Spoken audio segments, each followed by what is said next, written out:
Sports Update.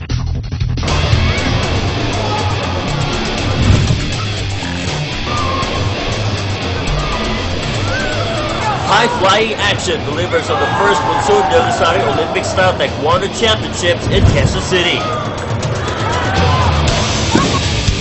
Every kick and technique displays the kind of training that they have gone through.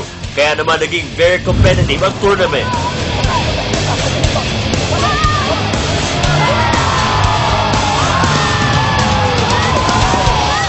Sa kabila ng maraming taekwondo event ang ginanap sa bansa, kakaibang approach naman ang naisip ng former taekwondo champion.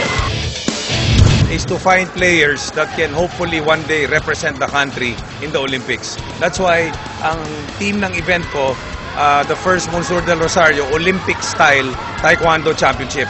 Pag sinasabi mong Olympic style, ang format ng competition is like the Olympics. Dinayo ng mga manlalaro mula pa sa malalayong lugar ng bansa ang nasabing tournament. May mga maliit na bata din sa kabila ng kanilang murang edad at di na professional na sa kanilang mga movements. Actually, na-miss ko magturo sa mga estudyante ko. Lalo na yung mga batang ganyan, natutuwa ako sa mga bata eh.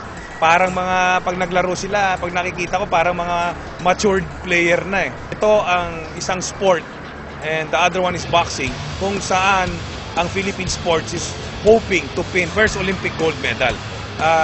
Sinasabi ng lahat yan na lahat ng Pilipino at lahat ng leaders ng Philippine sports na if there's two sports that we can win our Olympic gold medal is taekwondo and boxing.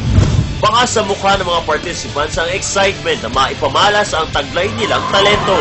Dumaan sa kapwa matinding training at consistent practice ang bawat manlalaro kaya hindi naging madali ang makakuha ng medalya. Mas naging discipline po ako kasi sa sports po, matututunan mo po kung paano magkaroon ng self-confidence, perseverance, then discipline po. Sobrang saya.